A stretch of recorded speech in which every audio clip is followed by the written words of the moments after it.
Okay, dito kami ngayon sa aking office and very busy kami sa paggawa ng aming Christmas. Anong tawag dyan? Decoration. Oo, pero ano ba yun? Eco-friendly. Yes. Recycle.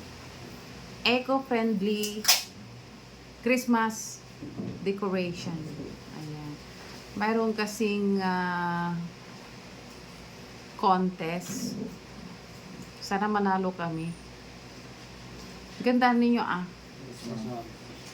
Yan. Ito, dalawang teacher ito. Si teacher, ano nang first name mo? Claudel, ma'am. Teacher Rodel. And teacher Robby po, ma'am. Rudy? Robby po. Roby? Yes, ma'am. Si Roby Tan. Ikaw si Roby, yung It's an Explosion. My love for you. Roby Rusa? Ng Minudo? Hindi ko po alam. Kilala mo yun? Hindi po. Yan. Gumagawa sila ng mga dapat ang gagamitin ay yung mga recycled materials. Ayan. Kaway-kaway naman dyan. Yan. Sigurado bang mananalo tayo niyan? Pag tayo yung pan? Pag sasali tayo, ma'am. Mananalo. Pero nakikiramdam ka.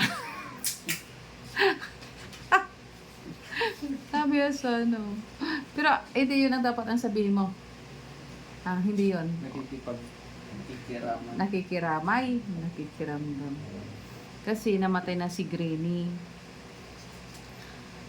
Ang lungkot ko naman. Si Granny mamaya tatanggalin namin siya. Ayun, namatay siya. Ayun, kanina. Hindi tuloy ako makahinga. Lungkot naman. Nabawasan ulit sila ng isa.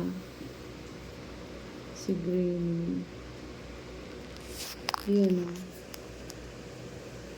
Pero mamaya na lang ito, ha? Yes, ma'am. Okay ba ito linisan natin? Pwede.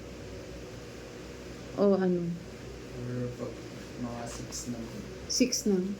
Mamaya. Para hindi ka nakakalat yung gamit. Hindi, mag-overtime mo ko.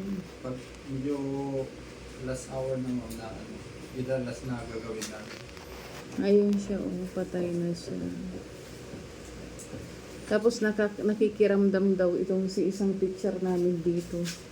Nakikiramdam, hindi siya nakikiram. Anyway, ganyan ang buhay. Ilan na lang sila. Mga pretty fishy ko. Saan kayo nakakabili ng ganito? Ma'am, sabi ni